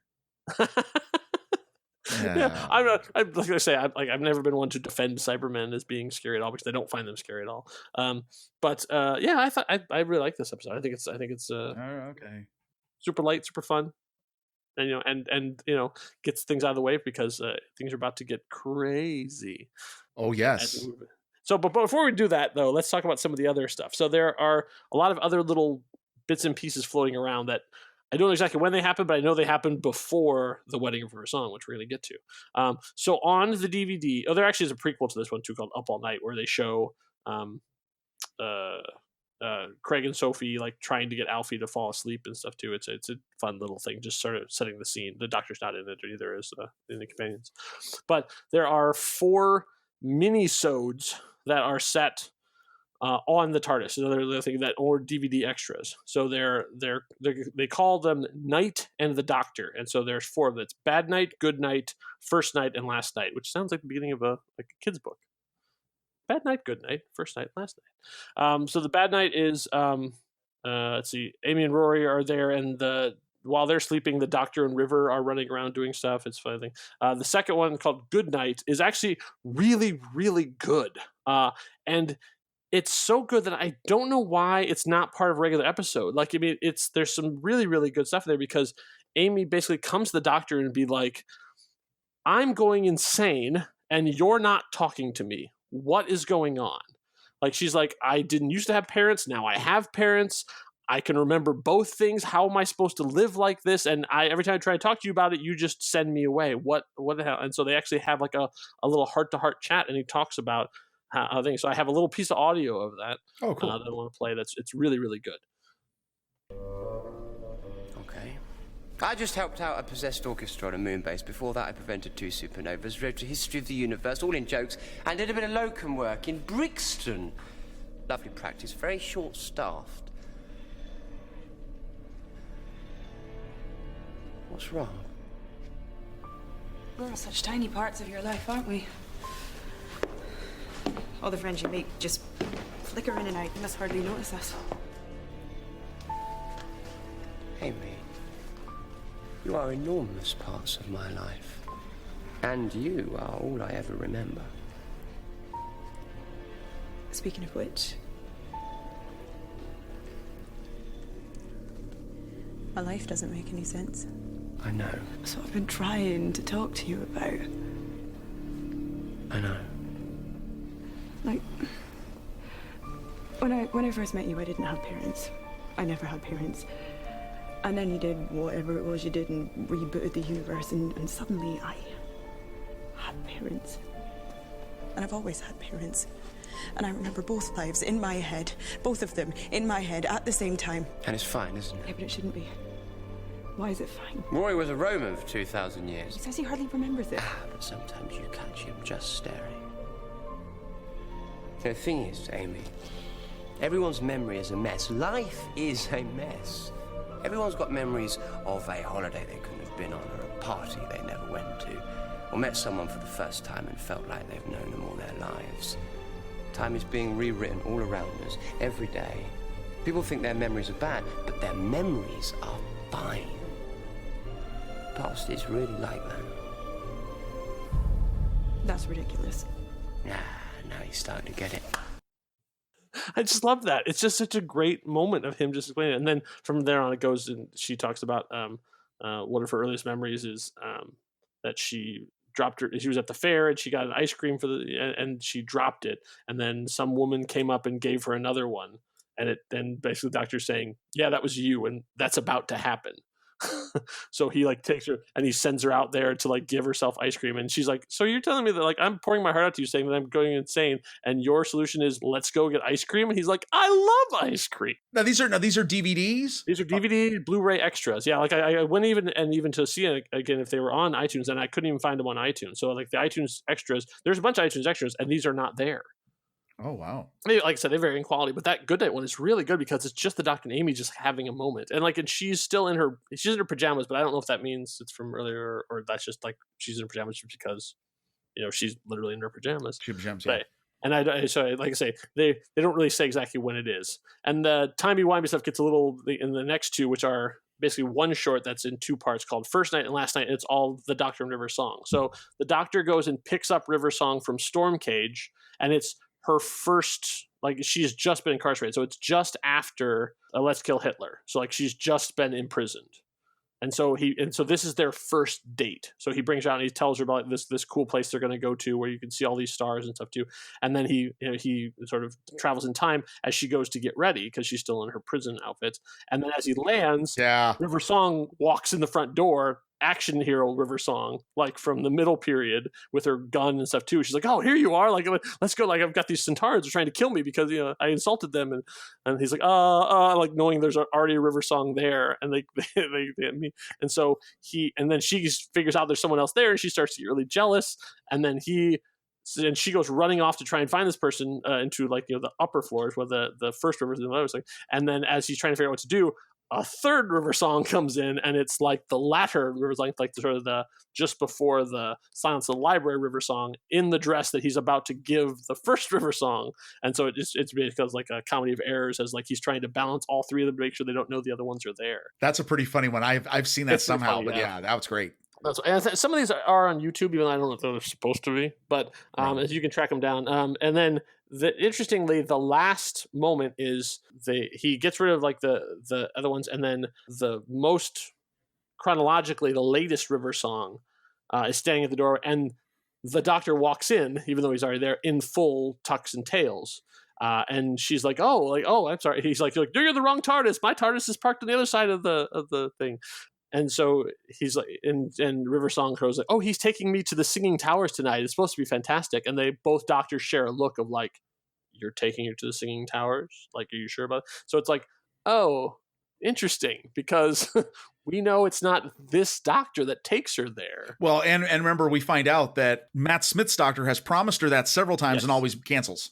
Yes, and that they even say that in this thing, saying like, you are trying to get. So that's basically my headcanon is he chickens out again. I got it. Like he gets to the point and then goes, no, I still can't do it. Like that, he's the guy who could never, do that. He's the one who can't make that sacrifice for himself. Oh, cool. Those are totally worth seeing. Yeah. So they're checking out. So yeah, definitely the Bad Night, Good Night, First Night, Last Night. And there's a lot of really funny, silly stuff too, where there's at one point the Queen of England gets turned into a goldfish and he has to negotiate for her to be transformed back. And yeah, it's just him being, completely ridiculous. But then, so then we move on to then finally, there's also a short they did for, Doctor Who Confidential, where a bunch of school kids from a junior high school wrote an episode that a micro episode that they shoot to with an ood called "Death Is the Only Answer."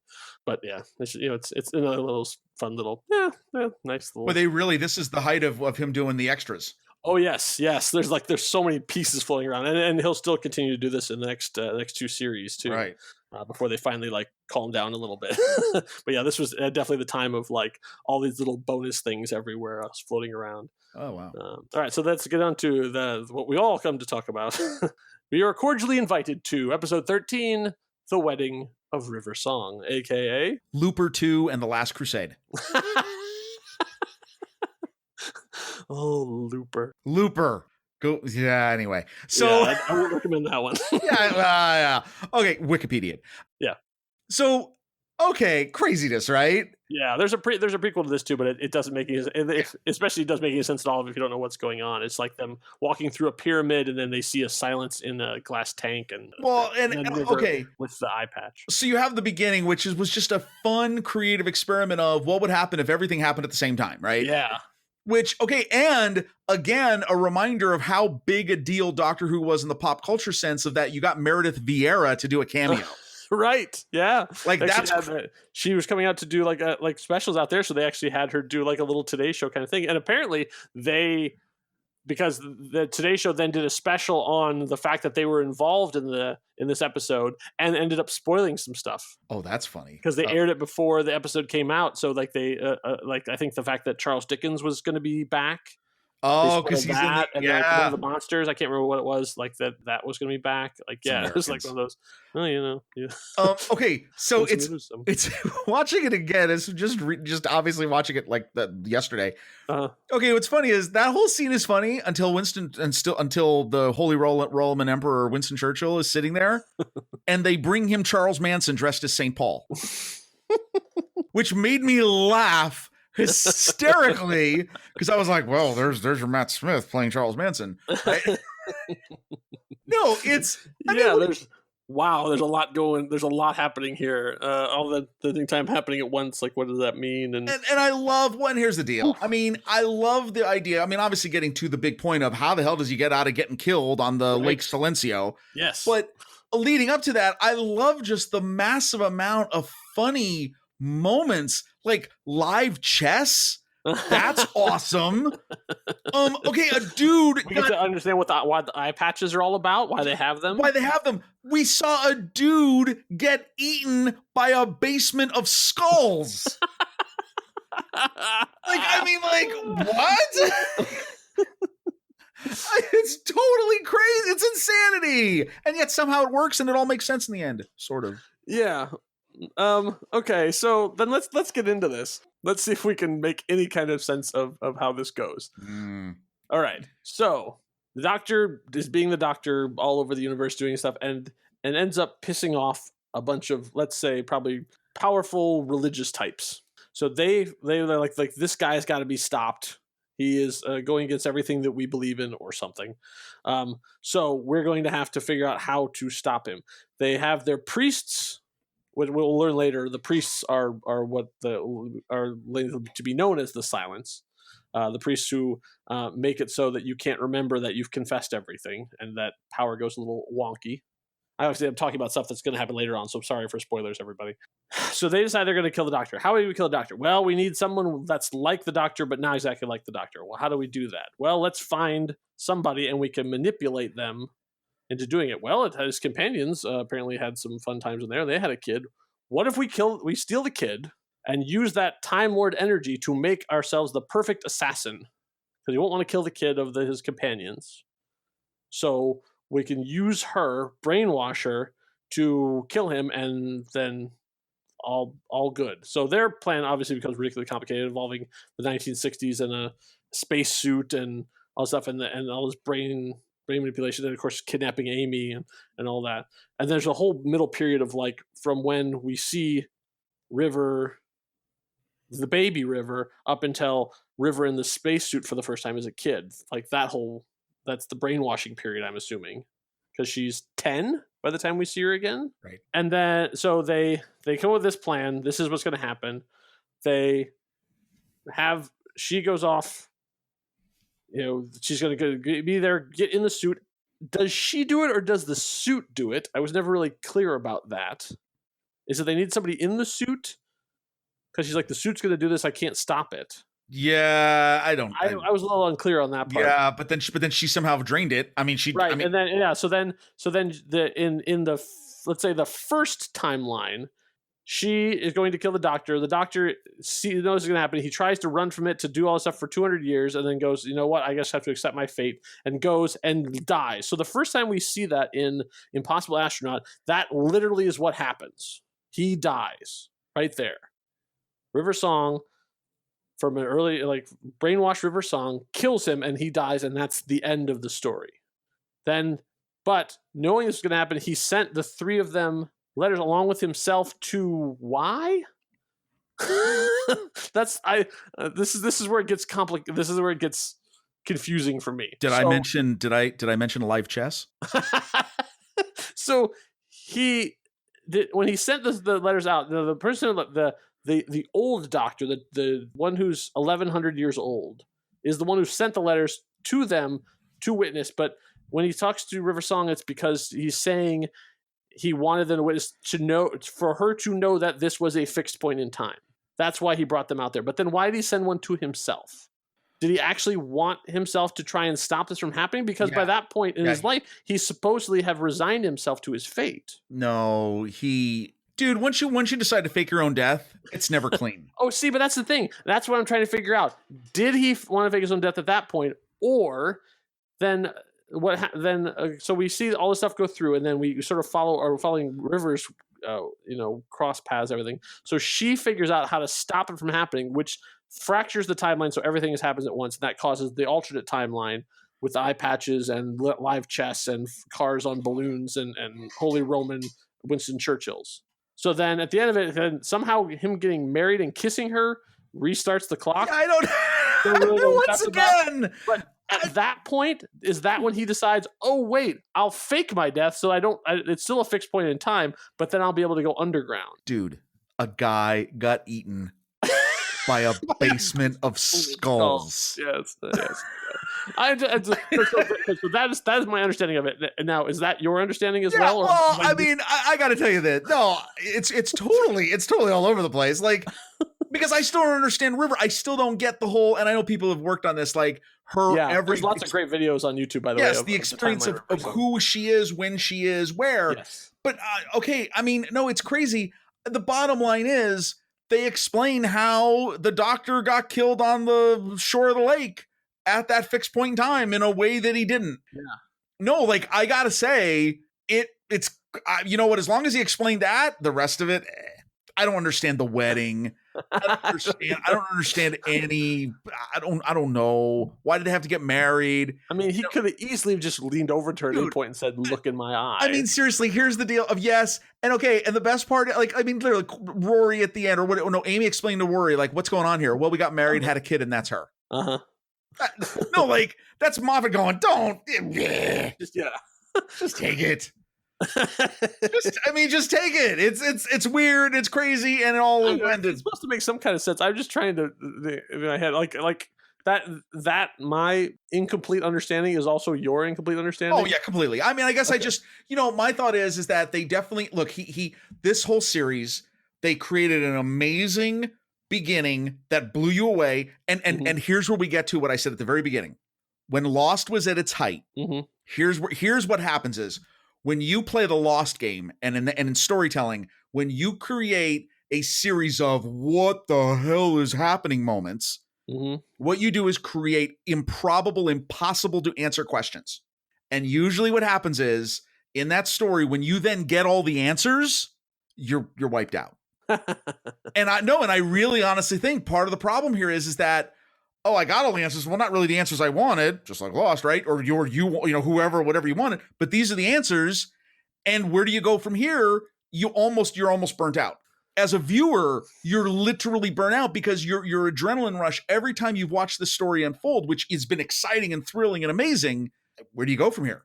Yeah, I guess. I mean, my thing is, I didn't really like by the time we got to the end of Lost, their explanation of like, it was never about the mysteries. It's like, well, then why did you keep introducing more? Well, and also didn't we supposed to care about them? Why did you keep giving them to us? Well, you know what? I after seeing this again and watching the whole season in a much more compacted thing, you know what I can't get over is what I want to say Tesseract.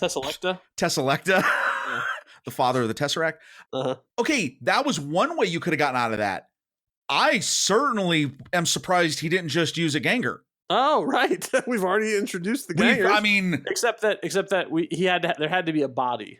I guess if she shot the Ganger, it would have just liquefied. That's true. Yeah. See, well, then that was a red herring, like throughout the series. I think you're right. I think that probably if you go to the fan boards at the time, people were like, "Oh, that's how he did it." Well, what he tried to do in this one is he's like, look, he's like, because you definitely get this in this episode. Hey, I know I haven't explained all this, and that's okay because look over here. Here's another new shiny object called Trenzalore. Right. We're just moving on to the next big crazy character arc, and I don't know. I mean, to me, it's always if you want everything explained, Doctor Who's not the show you should be watching. Like you either hang on, you either enjoy the ride, you hang on for it. I don't know. I think with Doctor Who, it works if it's explained, even if the explanation is completely ridiculous, like everybody clapping because they believe in fairies at the end of The Master, when like the Archangel network connects all their minds and everybody thinks Doctor at the same time, and that magically causes him to age, like that kind of stuff. It's like it is a ridiculous explanation, but it's an explanation. You can choose to go, that's stupid, that's ridiculous, but it is an explanation. It's when they don't have anything at all, they just be like, stuff happens. Well, that is always that always bothers me. This is why I'm not a David Lynch fan. Okay, so because it's just like, stuff happens. What are you gonna do? So here's the deal. This brings to me my overall summary of the series, and I actually really think this is funny because of where Moffat writes from, his point of view, some of his beliefs. The entire part of this series is faith. True, it is. And actually, one of the funniest things, I thought you were going. I didn't know if you were going here when you were summarizing this episode. But let me summarize this episode. Okay. A crazy religious order that became entirely too rigid and incumbent on itself is scared by a person who has shown up and is changing all the rules for what is going on. And that person has a bunch of followers, and they have found a way to turn one of the followers to be the person who gives that person up to kill them. Wow. Yeah, I've heard this story before. It's called the New Testament. Yeah. I never really put that together.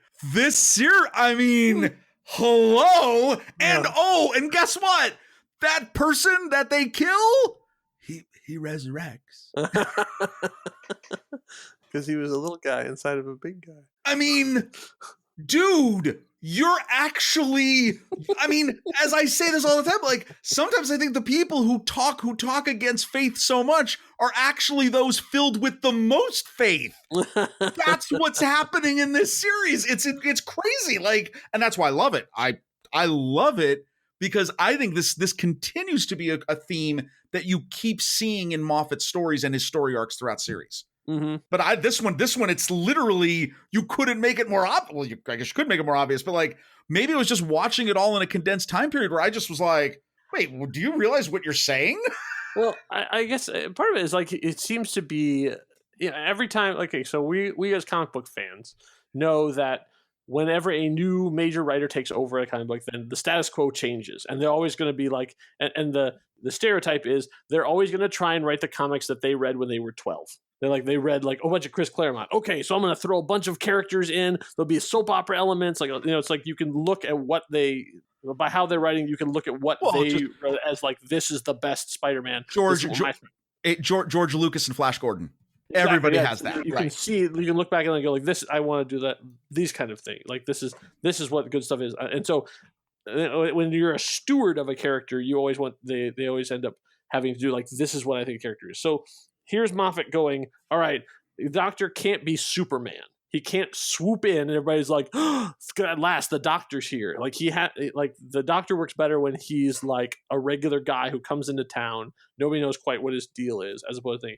And so I'm going to make it so he's dead. And so when he shows up in place, they're not going to know who he is because that guy is supposed to be dead. So he's killing off Super Doctor and bringing back Doctor Who. Like that's his whole thing. Like the last line, right? Right. Yeah, exactly. So I of course I have that audio because that's necessary. But that's what he's trying to bring back. But it's and I get that. Like, okay, so that's what you want to do. But you're the guy that made him that big. Like, all the stuff you did was people trembling in fear and running from his name and stuff. Like, you put all that on him. Yep.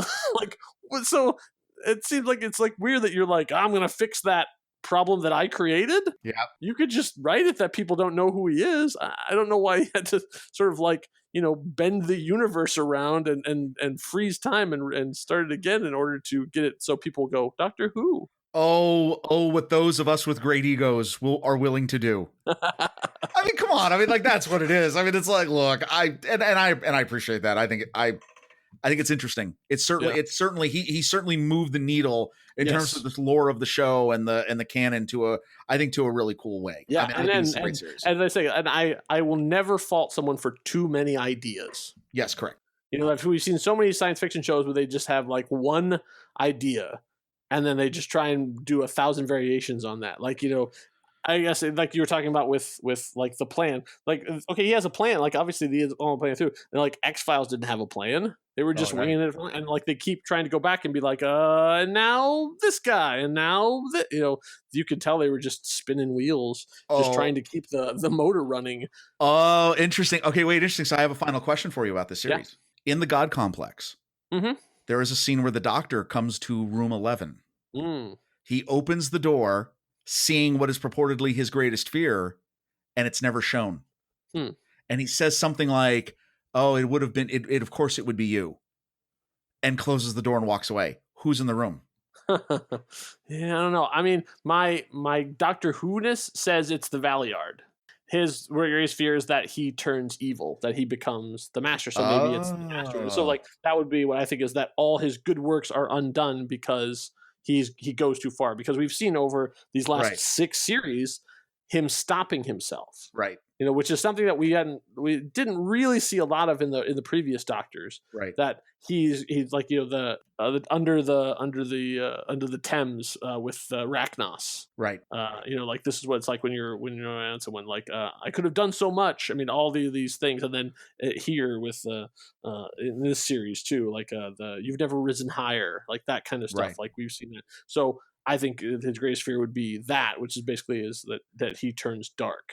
Okay, so interesting. When I watched it this time, it's the War Doctor.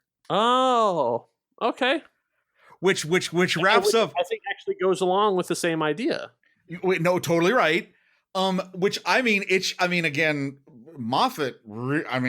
He more than not, he's way far ahead than what he's showing. Oh, and for those of you who aren't like a long time Doctor Who like nerds like we are, okay, the Valeyard. So during Colin Baker's time, there was an episode called Trial of the Time Lord. I'm not going to summarize the whole thing, but basically I'm just going to give you bullet points. He was being put on trial for a crime that one of his future incarnations did, and what you find over the course of the episode is that one of his future regenerations was evil, had turned evil, and had done awful, terrible things, and that was known as the Valeyard.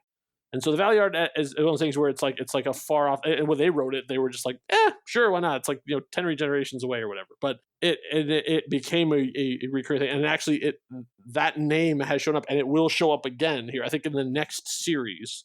I think actually in Trenzalore they talk about the Valeyard briefly. It gets mentioned. Oh, actually, no, it's in a list of names. That's what happens. They do a list of names. Like, oh, you have the oncoming storm, you know, the Valeyard, and then they drop the name of Valeyard. So it's still out there. So, and I think that idea comes along with the War Doctor as well, because that thing, even though we know now, right, that the War Doctor is not what it is, but that's what he thought it was. That was the Doctor's darkest time. So yeah, I think you're probably right. Well, because connected to that, we didn't mention this in Let's Kill Hitler.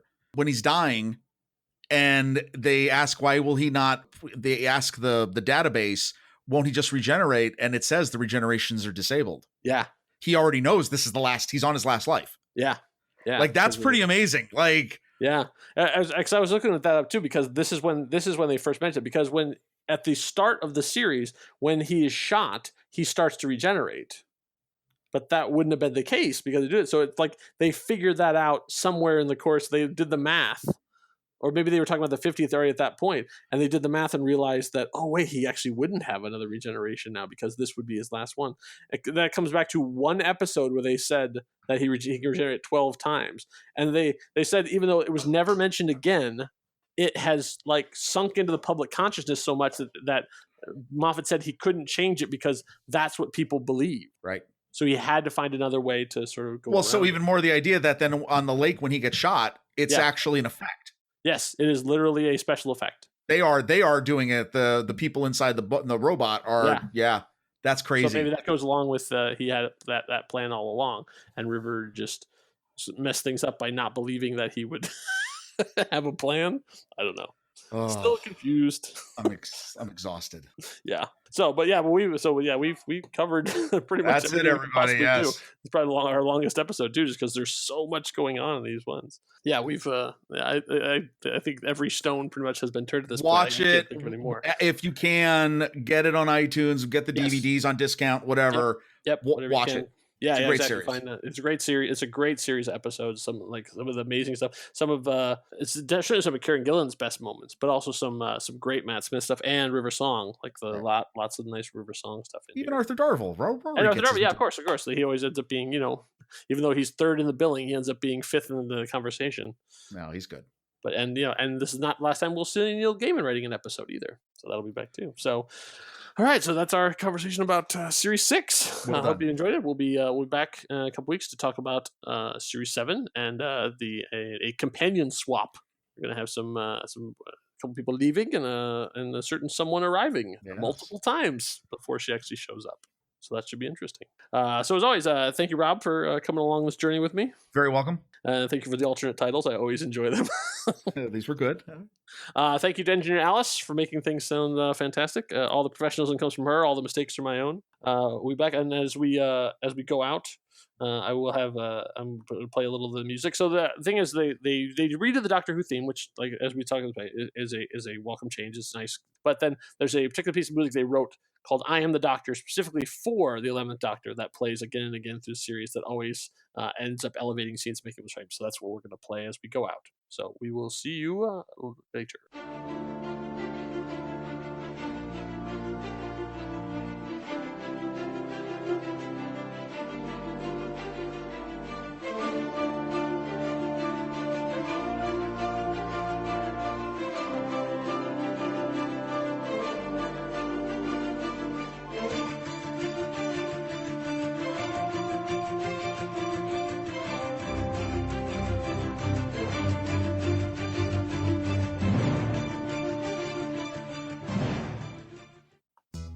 You've been listening to a Legible Scroll audio production. Find out more about us at our website, legiblescroll.com.